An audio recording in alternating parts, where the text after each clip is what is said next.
Hi, Harley. We recently talked about the history of CPA Group over the last 20 plus years. I think we'd all be interested in what you see as the company's core values. John, good question. Thanks very much for asking the question.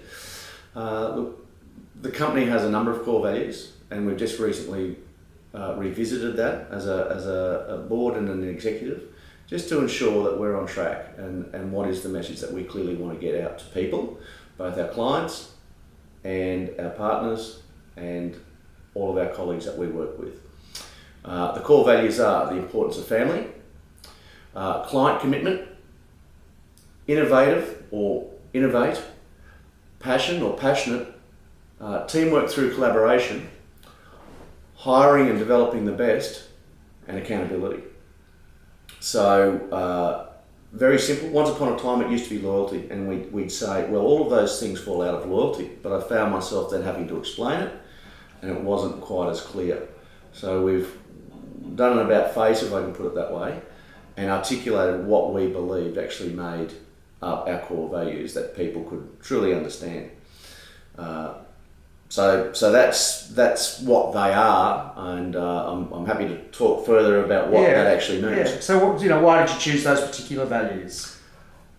Look, I think the values have not changed at all since we first founded the business. They were very meaningful at a personal level as a two brothers and a family business starting. And working very, very closely shoulder to shoulder with our teams in the field. The importance of family was just critical. It's critical to us as individuals, but from a business perspective, it's also critical there that we need all of our teams to understand that we support that facet.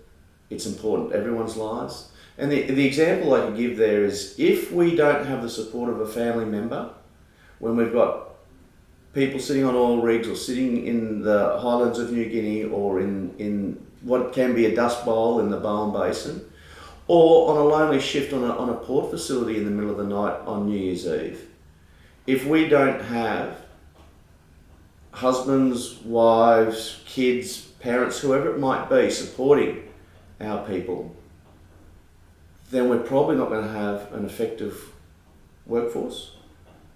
But apart from that, I think it's just the right thing to do. If we can support families and our staff where we can, then we've actually got long-term ambassadors. We've got people that buy into the company. We've got people that go, look, this is just not a group of men sitting around in dark suits in mahogany-lined boardrooms counting their money. I mean, I'd like to be counting a bit of money, but it's just fundamental, I think, and it's actually just sums up who we are. In terms of client commitment, well, again, when we started, it was all about just engaging our clients. People like doing business with people they like.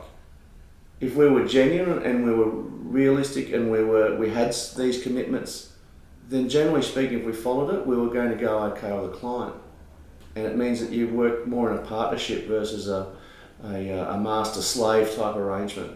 Now, we can't always do that incredibly well because people do have different personalities, and sometimes we will strike cultures within organisations that might have a bit of that in there.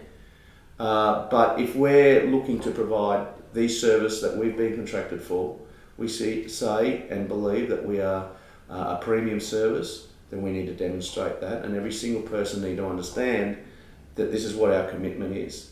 Our commitment is to our client. Working in a safe manner, obviously, which in itself is a commitment to our client.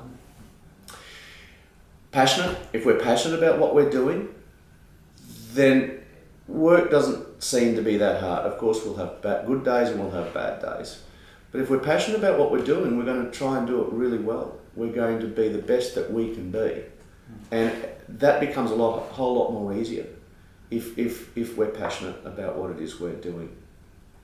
Likewise with innovation, if we're continually thinking how we can do the job better, or if we can do it more efficiently, then we want to hear about it. Because the world is rapidly changing. There's a whole lot of disruptive technology coming through. We're dealing with a whole lot of different systems. And generally speaking, almost all of our clients, certainly us, are having to do more with less resources. So the only way we can do that is to be thinking about how we can do it better and utilising systems, resources, or coming up with a little bit different thought process to the way it's been done for the last 100 years.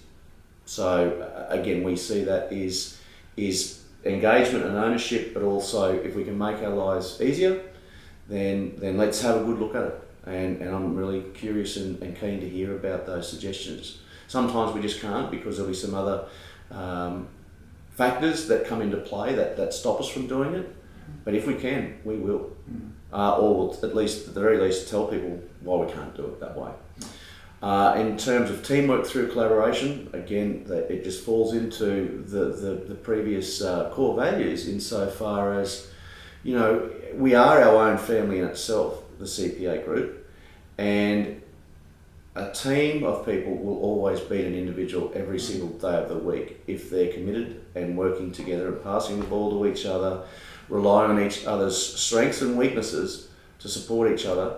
You're going to get better ideas flowing, you're going to get a far better product or a better service coming out of that, and you're actually going to get a lot happier workforce as well. And I'm delighted to see that, we've got some absolutely wonderful teams out there, and without it being a spoken value up until this point, we've got some wonderful examples of people genuinely working together as a team. And I think that's pretty much across the board. Good. Hiring, developing the best. Yes. Is all about let's start the journey right. Let's not just be employing people because they're available today. And again, this is a long-term belief. I think we've gone through some ups and downs on this as we've gotten people in with some different philosophies about, well, the person's there, they're available now, they've got the qualification, let's just employ them. I've never subscribed to that. If it means we've got to wait a little bit longer to go through a little bit more pain for long-term gain, then that's how we've got to do it. If we're employing people against these core values, well, we're getting off to a good start in the first instance. And I say that because indeed, all of our recruitment today, these values are being ticked off in any interview that we're conducting. And that's a fairly recent thing, but one I'm really, really happy that we're doing, because I think, again, we're working through, if we've got people with the right aptitudes at the front end, then it makes it a whole lot easier to embrace and progress with these core values. And accountability is the final one. So that's whether it's holding ourselves to account or whether it's holding our team members to account, and whether that's about someone doing something in an unsafe manner, if it's someone who's not performing according to the KPIs that might be in the contract, or indeed if they're not exhibiting these values that I'm talking about now, then we need to hold ourselves to account, we need to be accountable, or we need to hold people to account as well. And that's not talking about big sticks, it's just about keeping everyone on this focus. The whole reason I'm talking about this today is basically communicating this, and you'll see it come through a whole lot more company documentation moving forward.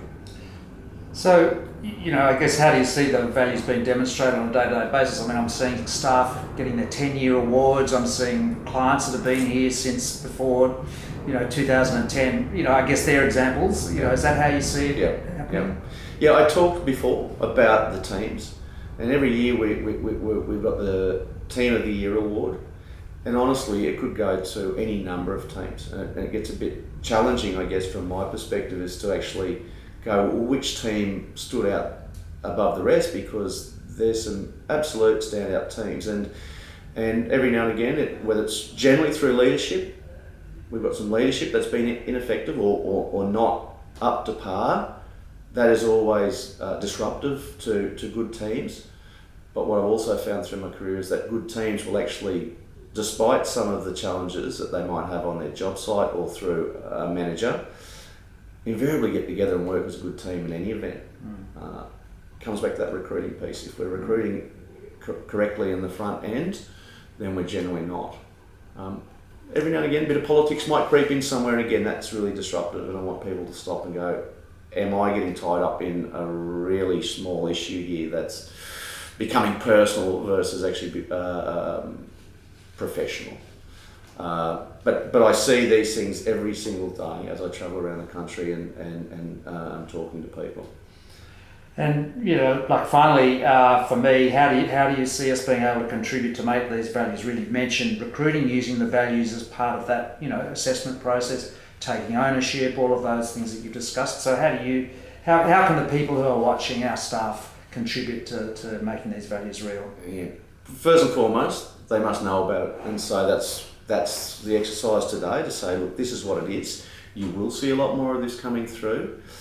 Whether it be in our newsletters, whether it be in our performance appraisals, whether it be as I'm rolling around the country and our management team's rolling around the country, I want everyone to understand that these are our core values and virtually almost repeat them. Now that's a long-term objective. I understand that's not going to happen tomorrow. But if people are aware of it and they know this is our vision and this is our mission, or these core values support our mission and our vision, then they've got half a chance of actually understanding and remembering and realising that they will. So it's only through continuous and consistent signalling of these messages or communicating of these messages, no matter what the format, that I actually generally believe that we will be able to get that through.